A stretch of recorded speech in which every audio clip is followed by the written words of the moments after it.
Good evening students. UGC NET JRF June 2026 के लिए जो स्टूडेंट्स टारगेट कर रहे हैं कंप्यूटर साइंस में, उन लोगों के लिए ये वीडियो रहने वाली है और बहुत इंपॉर्टेंट। तो आज जो हम 10 मिनट शो के अंदर एक टॉपिक डिस्कस करने वाले हैं दैट इज़ बैंकर्स एल्गोरिथम, और ये टॉपिक ऑपरेटिंग सिस्टम से है। वही बात है कि ये टॉपिक अगेन वेरी इंपॉर्टेंट है जो मैं 10 मिनट शो में लेकर आ जाती हूँ, और अगले 10 मिनट हम लोग बहुत बेहतरीन तरीके से एक वेरी इंपॉर्टेंट कॉन्सेप्ट पर बात करने वाले हैं, और वो कॉन्सेप्ट ऑपरेटिंग सिस्टम से है और डेडलॉक से है। कि अगर डेडलॉक आ जाए, डेडलॉक की सिचुएशन क्या है, एक पतला सा संकरा सा रास्ता है, नैरो पाथ है, जिस पर इस साइड से भी गाड़ी आ गई और इस साइड से भी गाड़ी आ गई। अब ना तो ये गाड़ी यहाँ जा सकती है ना ये गाड़ी यहाँ जा सकती है, क्योंकि रास्ता इतना नैरो है, इतना संकरा है। अब दोनों के दोनों आकर अटक गए हैं, और दोनों की ईगो इतनी है कि कोई भी गाड़ी पीछे करने को तैयार नहीं है। इसका कहना है कि तुम अपनी गाड़ी पीछे करो, और इसका कहना है कि तुम अपनी गाड़ी पीछे करो। अब ये जो सिचुएशन है, दिस इज डेडलॉक की सिचुएशन, यानी कोई भी अपनी गाड़ी पीछे नहीं कर रहा है, तो दोनों के दोनों अटक गए हैं बिकॉज ऑफ देयर ईगो। लेकिन यहाँ पर ईगो की कहानी नहीं है, यहाँ पर प्रोसेसेस एंड रिसोर्सेज की कहानी है। जैसे कोई एक प्रोसेस है, वो एक रिसोर्स को इस्तेमाल कर रहा है, लेकिन वो डिमांड कर रहा है किसी और रिसोर्स की, लेकिन वो रिसोर्स किसी और प्रोसेस के पास है, और जब तक वो प्रोसेस उसको छोड़ेगा नहीं, तब तक प्रोसेस वन की डिमांड पूरी नहीं होगी। तो ये एक स्टक वाली सिचुएशन आ जाती है, इसी को डेडलॉक कहते हैं। अब डेडलॉक को अवॉइड करने के लिए हम एक एल्गोरिथम का इस्तेमाल करते हैं, जिसको बैंकर्स एल्गोरिथम कहते हैं, और इससे काफ़ी अच्छे क्वेश्चंस बनते हैं, जिन क्वेश्चंस को हम कवर करेंगे, और यूजीसी का पीवाईक्यू भी कवर करेंगे आज की क्लास में। ओके, तो आज के 10 मिनट बहुत बेहतरीन रहने वाले हैं। लीजिए पहला सवाल यहाँ से, और पहला सवाल ये है कि बैंकर्स एल्गोरिथम का इस्तेमाल क्यों करते हो। तो बैंकर्स एल्गोरिथम क्या है? ये एल्गोरिथम डेडलॉक अवॉइडेंस एल्गोरिथम है। और मैं बात करूँ ये क्वेश्चन कहाँ आया, तो अभी फिलहाल 5 अप्रैल को क्वेश्चन था ये एलटी के एग्जाम में, तो अगेन इट इज इंपॉर्टेंट। तो पहला क्वेश्चन तो मैंने यहीं से पहली लाइन से कवर कर दिया। चलो, तो डेडलॉक को अवॉइड करने के लिए हम लोग एक एल्गोरिथम इस्तेमाल करते हैं, जिसको बैंकर्स एल्गोरिथम कहा जाता है। ओके, तो ये algorithm it helps prevent situation where programs get stuck and can not finish their task. अब सिचुएशन ऐसी है कि ये रिसोर्स 1 है और ये रिसोर्स 2 है, ठीक है, और ये आपका प्रोसेस 1 है और ये प्रोसेस 2 है। सिचुएशन ऐसे आ गई कि प्रोसेस 1 के पास एलोकेटेड है रिसोर्स 1, लेकिन वो डिमांड कर रहा है, वो रिक्वेस्ट कर रहा है कि मुझे रिसोर्स 2 दिया जाए, लेकिन रिसोर्स 2 को P2 इस्तेमाल कर रहा है, यानी एलोकेटेड है, लेकिन P2 डिमांड कर रहा है, रिक्वेस्ट कर रहा है R1 के लिए। ये बड़े जिद्दी हैं दोनों के दोनों, P1 और P2। दोनों का ये कहना है, P1 P2 को कह रहा है कि पहले तुम मुझे दो R2, फिर मैं R1 को रिलीज करूंगा। ये भी वैसा ही है, P2 भी। P2 कहता है भाई पहले तुम R1 को रिलीज करो, फिर मैं R2 को रिलीज करूंगा। तो इसीलिए स्टक की सिचुएशन आ गई ना, कोई किसी की बात सुनने को तैयार नहीं है।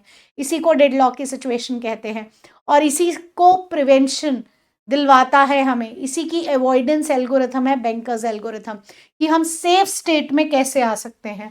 ओके, तो एक एग्जाम्पल के तौर पर समझते हैं कि यहाँ पर दूसरे तरीके का एक न्यूमेरिकल बनता है, उस पर बात करते हैं कि considering a system with 5 processes. तो हमारे पास 5 प्रोसेस हैं, P0 से लेकर P4, और उनमें रिसोर्सेज है ए बी सी। जब आप रिसोर्सेज की बात कर रहे हो, तो ए मान लो कि प्रिंटर है, बी मान लो कि वेब कैमरा है, सी मान लो कि एनीथिंग हेडफोन्स है, ऐसे मान लो। तो रिसोर्स ए हैज 10 इंस्टेंसेस और B has 5 instances and type C has 7 instances. Suppose at a time 2 following snapshot of the system has been taken. तो ये लिया गया है। अब ये लिया गया तो इसमें प्रोसेसेस दे रखे हैं 4, इनकी एलोकेशन दे रखी है, A B C resource allocated है, और मैक्सिमम अवेलेबिलिटी कितनी है, इतनी मैक्सिमम अवेलेबिलिटी है, ठीक है। मैक्सिमम ये है, मैक्सिमम ए बी सी इतने रिसोर्स हैं मेरे पास, लेकिन एलोकेटेड कितने, दिस। और अब अवेलेबिलिटी कितनी बची है, ए बी सी की इतनी अवेलेबिलिटी बची है। अगर आपके पास इस तरीके का न्यूमेरिकल आ रहा है तो सबसे पहला काम है कि आप नीड निकालेंगे, इस टेबल को आगे फर्दर बनाएंगे और नीड निकालेंगे, सबसे पहला काम है।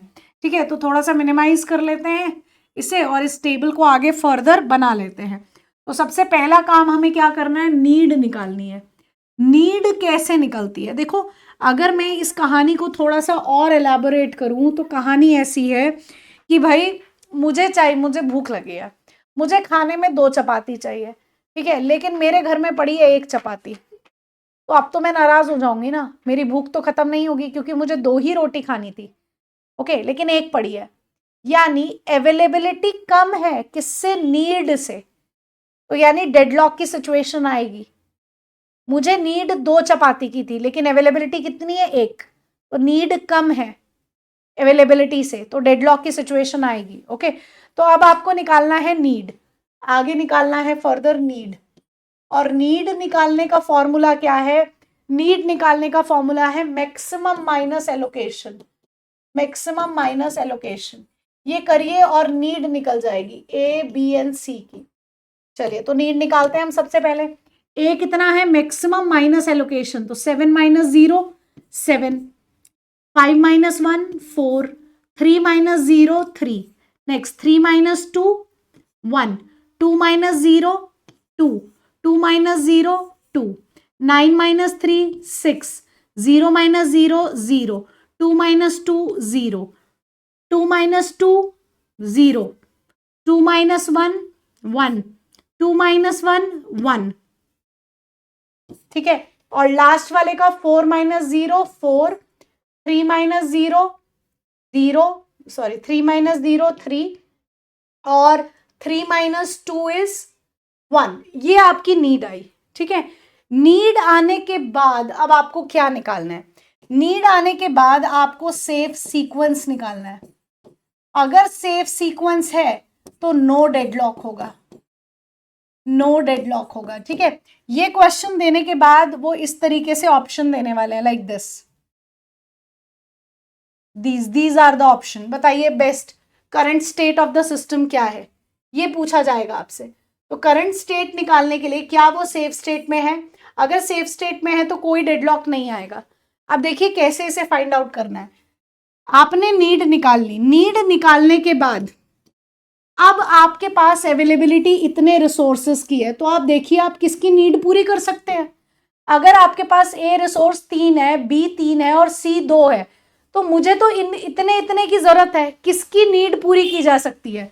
ये पी, दिस इज P0, ये P1 है, ये P2 है, ये P3 है और ये P4 है। देखिए किसकी नीड पूरी की जा सकती है, P0 की तो नहीं पूरी की जा सकती क्योंकि A की रिक्वायरमेंट 7 है और मेरे पास तो 3 ही है, और यहाँ B में 4 की रिक्वायरमेंट है लेकिन मेरे पास 3 है, तो रिक्वायरमेंट में P0 की पहले पूरी नहीं कर सकती।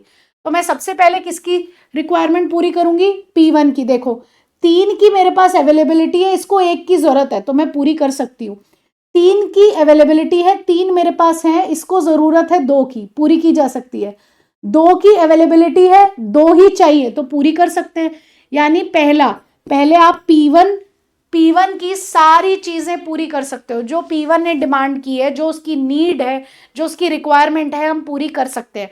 हमारे पास इतनी इतनी रिसोर्स की अवेलेबिलिटी है। एलोकेशन का मतलब होता है कि P1 को 200 दिया हुआ है, रिसोर्स एलोकेट है। जब P1 की डिमांड सारी पूरी हो गई तो वो हंसी खुशी अपने घर चला जाएगा।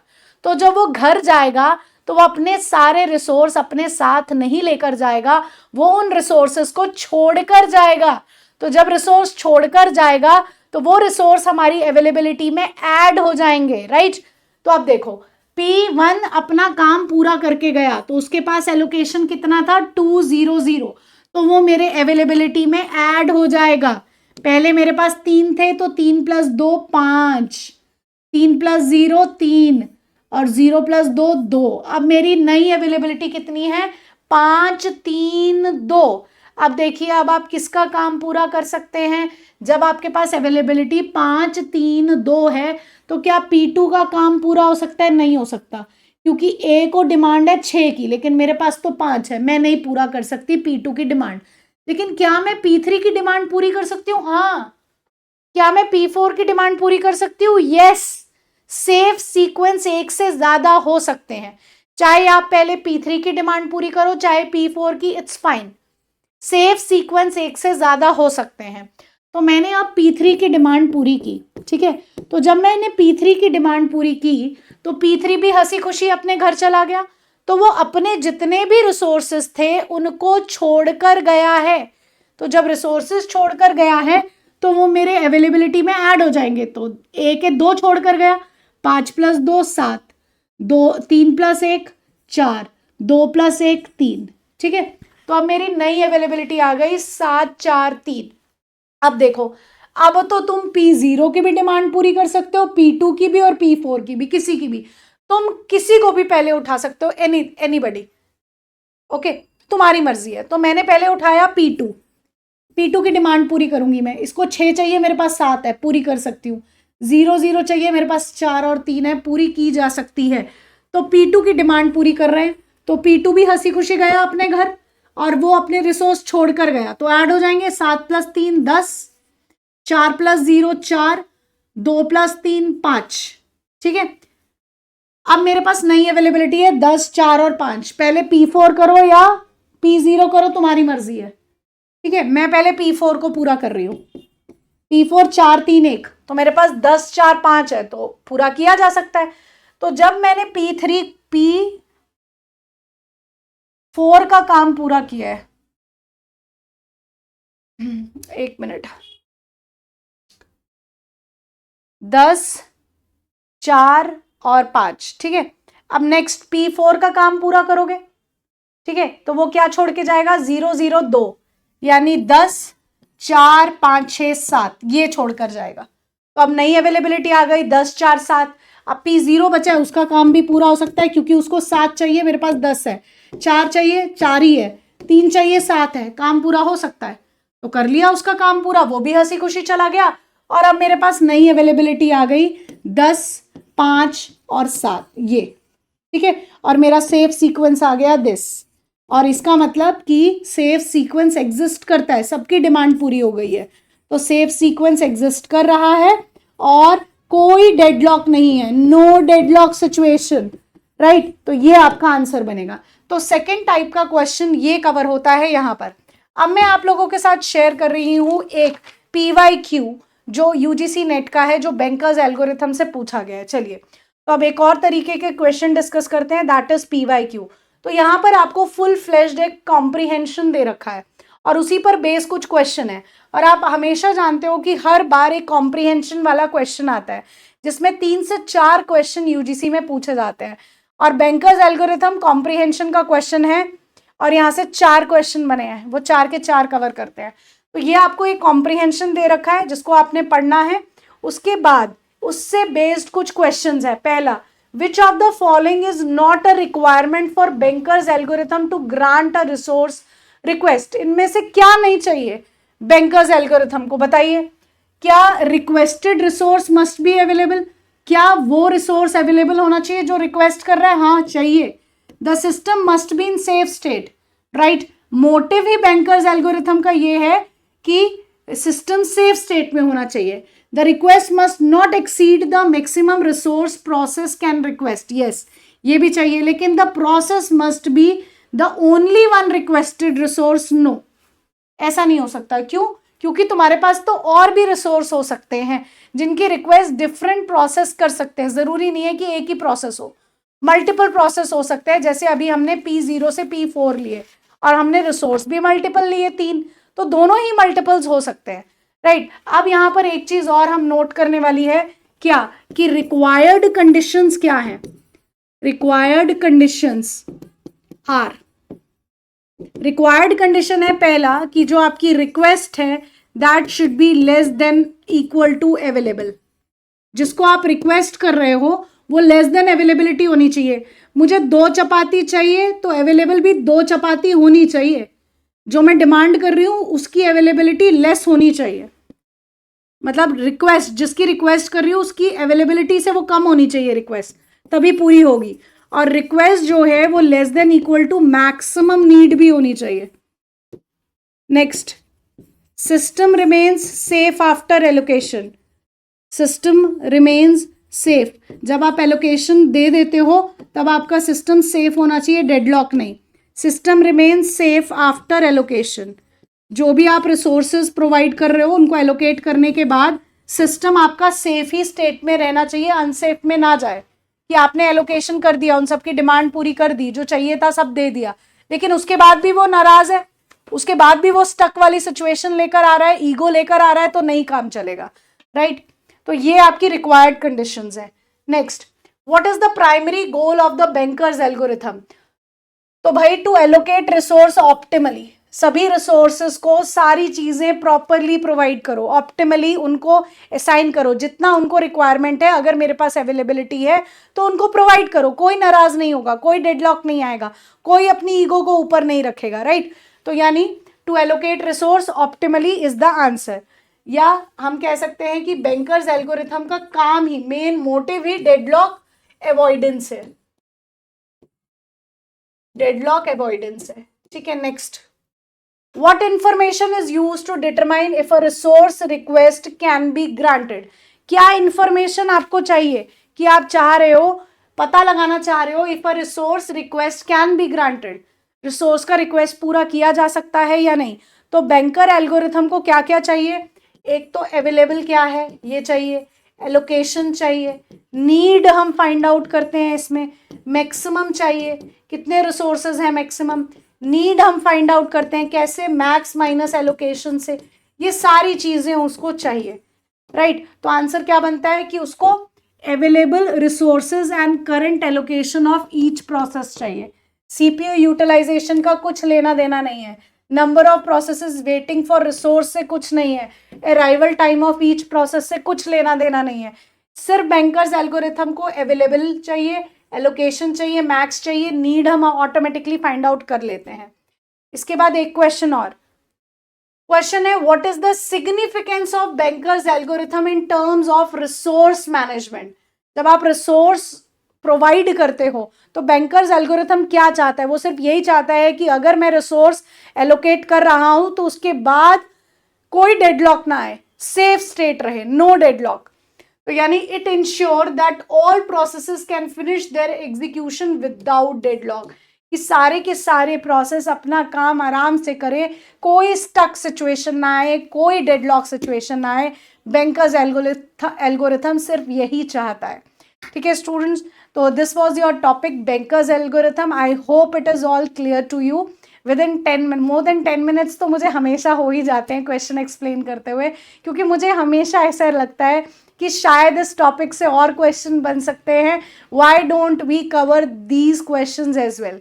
तो आज अगेन मैंने आपके साथ बहुत सारे क्वेश्चन डिस्कस किए हैं और कुछ वेरी इंपॉर्टेंट क्वेश्चन भी डिस्कस किए हैं। जैसे ये कॉम्प्रीहेंशन वाला question was the PYQ of UGC net, जिसके अंदर कॉम्प्रीहेंशन प्लस उससे रिलेटेड 4 क्वेश्चंस थे, that is very important, plus numerical, किस तरीके से बैंकर्स एल्गोरिथम में हम काम करते हैं। तो काफ़ी इंपॉर्टेंट चीज़ें हमने बैंकर्स एल्गोरिथम में कवर की हैं। तो thank you so much students.